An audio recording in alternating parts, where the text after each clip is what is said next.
And welcome in to another episode of Justapod, and it's time to catch up with one of the top teams in Division Three, ranked currently number 5. It's the Seymour Thunder head man, Bobby Kuchta. Thanks, Coach, for joining us. Hey, good morning, Craig. Thank you. Always been fun watching Seymour basketball over the years, and this year is most definitely going to be fun as you guys are off to a tremendous start.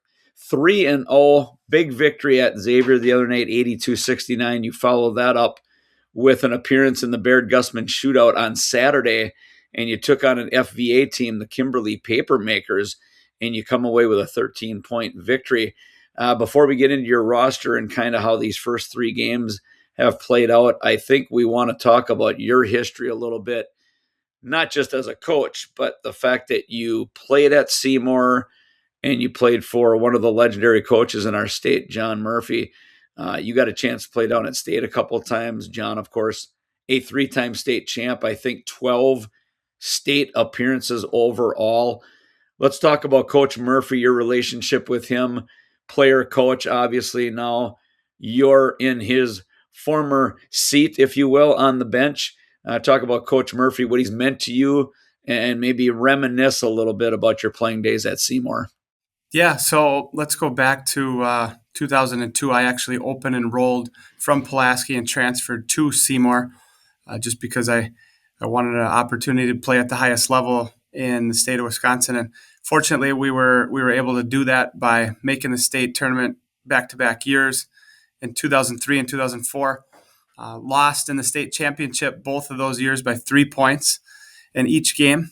But what an experience that was! Great coaching staff, great team, and that's kind of where the Seymour history and tradition started of success. So, Coach Murphy, second on the all-time win list in the state of Wisconsin, and when he resigned or retired, that was a position that I couldn't pass up. So I applied and eventually got the spot. Big shoes to fill, a lot of pressure, but I reached out to Jon, and Jon just said to his advice: just be yourself.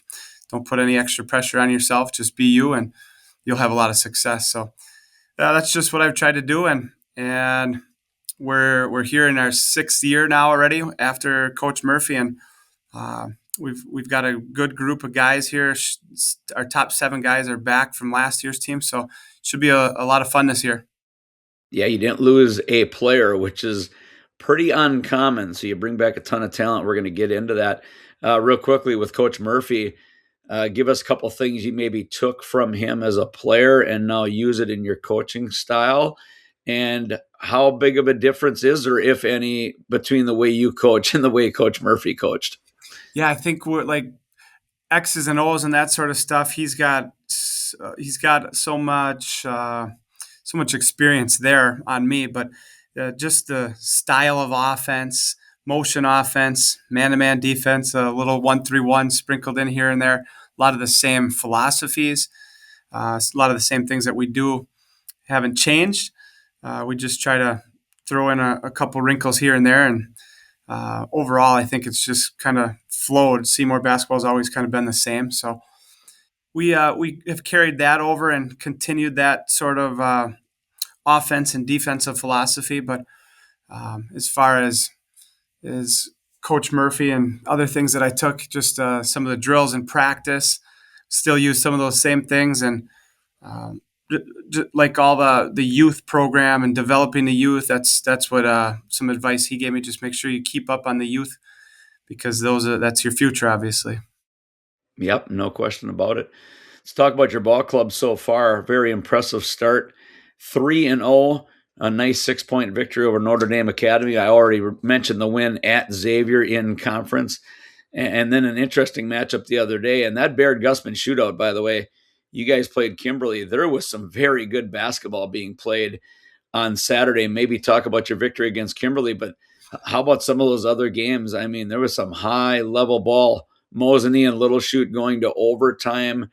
Lake Mills playing Freedom, and I think Donovan Davis showed how good he is out of the Northeastern Conference.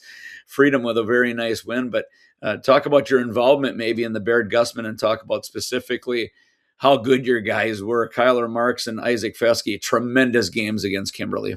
Yeah, let's talk about the Kimberly game. We could see in just scouting Kimberly, they're getting better each game. They're trying to figure out who they are, trying to figure out what they have. So, um, they have really improved, and I thought they played pretty well against us. We got off to a fast start, but our biggest lead was 17 in that game, and we only shot 4 for 15, so not a good 3-point percentage.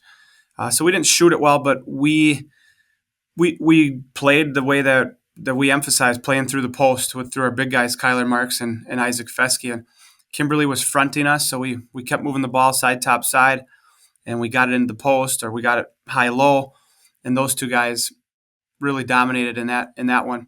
And they picked us up. So we've got an inside outside game. When our outside game isn't on, those two guys inside can really hurt you as well. So overall, we got up by 17, but Kimberly kept fighting, chipped away, and got it to single digits. And we need to get better at finishing games and extending a lead.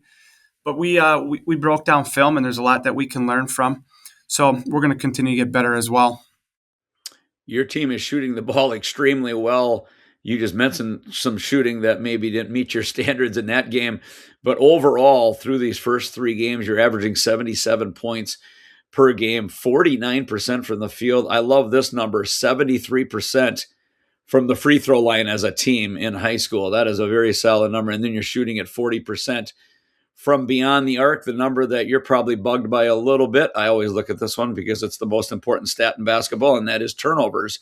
You're averaging about 15 turnovers through 3 games. So that's far too many, I'm sure, for your liking. But a very solid start. Let's talk about this roster because it is stacked with a bunch of experience. And I'm going to start with the big 2. We've already mentioned them. Kyler Marks, he's been on the varsity level for 4 years now. This is his 4th year. And Isaac Feske came on as a freshman as well. He is a junior. These guys are both shooting the ball over 50% right now. Marks at 23 points a game, 17 for Feske. Really talk about those 2 guys and how your team kind of runs through those 2 big posts. Mm-hmm. Yeah, we've pushed the pace a little bit, so those guys are rim runners, are trailing, and we reverse that ball, look high, low, and those 2 guys are our identity. We play through those 2 guys, and then if teams double, we can kick it. They're good passers, and what makes us so dangerous is both of our big guys can step out and shoot the 3 as well. So it's a tough matchup for any team. We've got 8 guys, maybe even 9 or 10. We haven't even gotten that deep into our rotation yet that can space and shoot it and put it on the floor at the same time. So we're a tough matchup for anybody. If those 2 guys can stay out of foul trouble, obviously we stay healthy, we'll be dangerous. I want to talk about Xavier Salzman. This guy, he looks like he's carved out of some sort of stone. This guy is really put together, a football player, a very good football player, I might add. He's shooting the ball 56%, 12 points a game. He was very impressive against Xavier. The other day, he didn't necessarily score a lot, but he gives you just a ton of energy. When he's not shooting the ball, he is really all over the basketball court. And maybe talk about him on the defensive side of things. He gives you guys the level of energy that you really need. Yeah, him and Sam Geiso are 2 senior guards that are kind of like our glue guys. They do all the dirty work. When shots come to them, they can shoot it, knock it down. But those 2 defensively, as senior guards, are so physical and strong that they can switch with anybody. They can guard a 4 or a 5 as well with their strength. But you're right, Xavier just does a little bit of everything. Against Xavier, I think Appleton Xavier, I think he was 5 for 6 from 3 and just locked in, and he was the key to that victory. But he against Kimberly, he had 10 rebounds. Wasn't as aggressive offensively, but he had 10 rebounds. He had 5 assists, 3 steals, 5 deflections. He was everywhere. He does all that little stuff, and same goes for Sam Geiso. He's not as strong of a scorer, but he is so key for us defensively and what he does matching up with some of the area's best guards. Yeah, I want to talk about a couple sophomores, mainly Jordan Kraus, a kid that gave you some good time last year as a freshman. Talk about his game. He is very much, he plays a little bit older, I think, than what you would think. He doesn't look like a sophomore on the court, but talk about what he gave you last year and really how important he is in the starting five this year. Yeah, and right now we've got two sophomores that are playing a lot. Teague Cornell and Jordan Kraus are kind of both point guards. Either one of those kids could start for us. They're both strong point guards. Jordan gives us a little more size where we can match up with some bigger guards. But you're right. He's only a sophomore, but feels like he's been around a long time.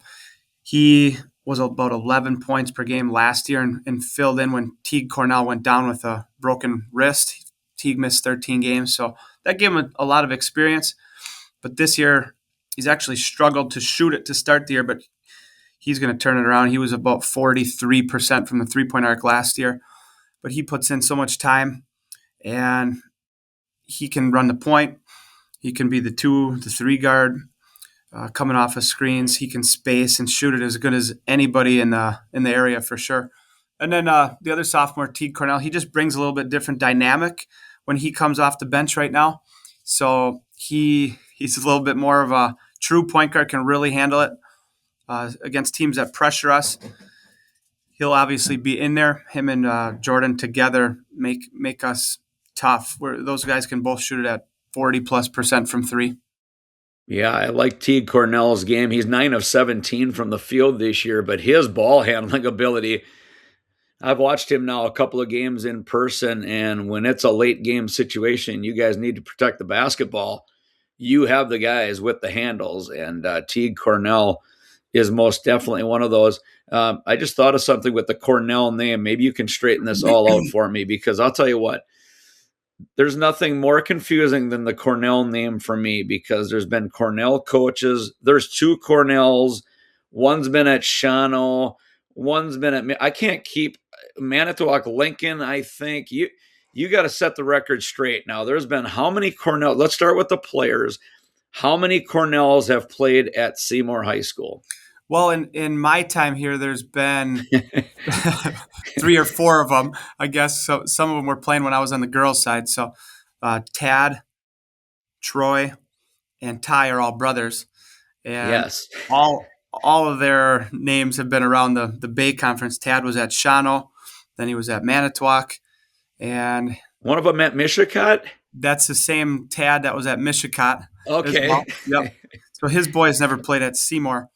But Ty and Troy, his boys played for Seymour, and his boys were Trevor, Trayton, and now Ty's boys are True and Teague. So now I'm more confused. I'm more confused now than before I asked the question, I think.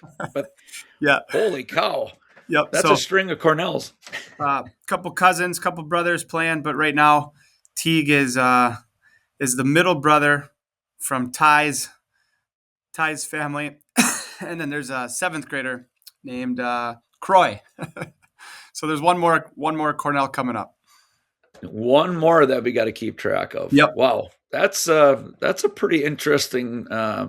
We should have the family tree out. Yeah, that would be fun. The Cornells and the Vandahais here in Seymour. Well, yeah, there's a few Vandahais, is there not? There's probably one on your roster. No, there's a Vandenheuvel on your roster, actually. We have a couple Vandahais on JV coming up. There's more coming. Mm-hmm. All right. Let's talk about Gregory Salzman, another sophomore. I don't think we talked about him yet. A lefty, I believe, right? But very composed on the court. Gregory hasn't gotten a ton of minutes yet in our rotation. He's probably our 7th or 8th guy. Another guard that can really shoot it. He hasn't hit a 3, but he's one of our best shooters. So, man, if we can get him going off the bench and with the energy he brings and the athleticism and the way he can run and defend, he is like a miniature Xavier. He's got some different things that he brings to the game. A little bit smaller in stature, but energy and athleticism. If he can get it going, we can space the floor with him, and he's a physical, strong guard for us as well off the bench. And maybe talk about your bench a little further. I know Mhm. Kessler uh, Jansen, Yep. a junior, has gotten a few minutes, but talk about the rest of your bench and guys that might have to step up if there's foul trouble, if there's injuries. Maybe take us through that. Yeah, so Kessler actually has not gotten in the varsity games yet. We've had 3 close games, and our rotation's been a little bit tighter. We're going to have some games here coming up where he gets some more minutes. But Kessler had a heck of a summer for us. He can play. He just hasn't had the opportunity. He's been playing a little bit of JV, but he can run the point. He can shoot it. He's athletic. He can defend some of those bigger guards. So he's going to get his opportunities. Another guy in our rotation is another lefty, Carson Johnson. He's he's a I guess a backup big guy. He came in against Appleton Xavier in the first half when Kyler was in foul Yes. trouble and knocked down back-to-back threes for us. So he can space and shoot it, give us a little bit of athleticism and another big body that can defend a 4 or 5 on the other side. So we've got one other senior that I think is going to be able to help us. Ryan Danforth hasn't really gotten a chance yet, but he's 6'3", a really good shooter. Didn't start playing basketball until his freshman year, but he's come so far in 3-4 years here and has not really gotten an opportunity, but he's coming every day in practice working hard, so his opportunity is going to come as well.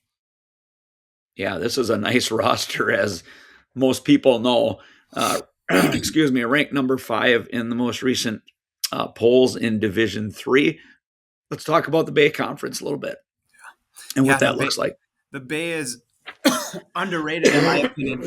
I think this year with Fox Valley Lutheran and Winneconne coming in at the same time, although we lost West Appear, I think it may be even stronger this year because Fox Valley Lutheran is right at the top. Winneconne is going to be in the top 4 likely, and then you still have Appleton Xavier, who's going to be a handful every single night. And New London has it. Oh, pretty much everybody back from last year. And Joseph Daly is a tough matchup for anybody. We play New London tonight at New London, so that atmosphere and environment is as good as it gets in the conference. So that'll be a good test for us as well. Yeah, I was going to mention New London. You do have them tonight, indeed. Excuse me. This Winneconne team, by the way, Whew. I was just looking at their scores. They've broken 100 once for sure. They got to be averaging well into the 90s. Coach Klarner from Xavier told me this Winneconne team has a lot of good young talent coming up. He said they're going to be a factor over the next couple of years. I'm not so sure we were all expecting it this year, but this Winneconne team, you're right. Them along with Fox Valley Lutheran, I think that's easy to say. That replaces West Appear and maybe a little bit more Yeah, and makes this Bay Conference very challenging. I haven't followed Winneconne too close, but I know they have a real strong freshman, and they have 2 seniors back that averaged 20 points per game last year. And I know they bring some size and some athleticism in there on the inside. So they're going to be a handful. They lost to New London by 490-86. So I got to see them Yes. a little game film there, but they can light it up, and they are going to be a handful. Yeah, looking forward to actually seeing them. Obviously, now in the conference, should be great. But yeah, Fox Valley Lutheran, they always shoot the ball extremely well. But yeah, this New London team is very scrappy. You're probably going to find that out tonight. Um, Thoughts going into this game tonight with New London and being on the road? This will be your second really tough road game in the Bay Conference. Yep, starting back to back at Xavier and New London in the conference. The game plan is to slow down Joseph Daly. He's a 6'7" 5-man that can step out and shoot it, but he can post, and he's a really strong passer. And New London has guys that can space. So we're going to have to be smart on when we double or dig out of the post, who we dig out of or off of. But if we can slow down Joseph Daly, I think we will have a good chance. Obviously, they got to match up with us as well and defend us in our space and in our pace of play. But it's going to be 60, 70, maybe even 80 points to beat that team. Yeah, that should be an entertaining ball game tonight. I think I want to get into this a little bit. By the way, visiting with Bobby Kuchta on the Justapod today, head coach of Seymour. Got to ask you about your gym time personally, because I have run across you at my daughter's basketball tournament. So I'm going to ask you this. So, kind of a family related question. When you're not coaching the boys' varsity team, this might surprise a few people. Talk about your other coaching ventures, including some of your younger children, because you spend more time in a gymnasium than I think any coach that I know of. But talk about your youth basketball Yeah. coaching as well. Yeah. So I have 4 kids of my own, 11, 8, 6, and 2.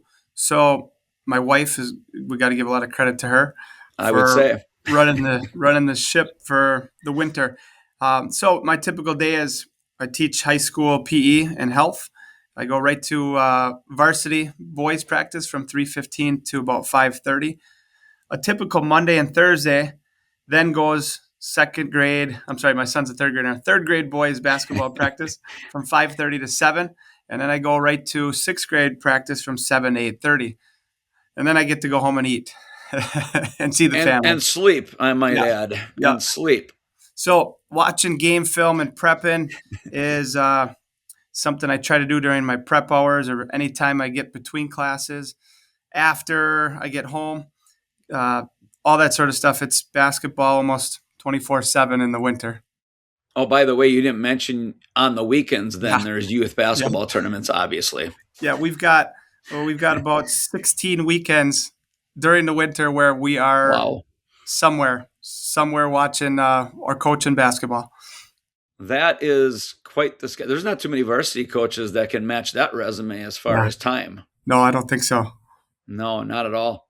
Tell you what, it's been an absolute pleasure catching up with you once again. We're going to see you more. And I expect, and I don't want to put too much pressure on anybody, but let's face it, I'm expecting your ball club to make a very deep run into the postseason. So we wish you nothing but the best. Hey, run it all the way out to Madison. That's the goal, right? Win a That's the state goal. championship. Seymour knows all about trips to Madison. They don't need a roadmap or a GPS. You guys know how to get to Madison. That's for sure. That's right. Thank you, Craig. All right. Bobby Kuchta joining us on Justapod. Want to thank him for his time. You want to catch this Justapod podcast, you can go to justagame.com. And you can also check out scores and statistics there as well. Go to the Just a Game YouTube channel. You can catch us on Spotify and on Apple Podcasts as well. That's going to do it for this episode. And we want to thank Bobby Kuchta once again, as it'll be Alex Levine up next, head coach of the Slinger Owls. That'll be your next Justapod. And for now, bidding you a pleasant good day, everybody. Take care. We'll talk to you next time on Justapod.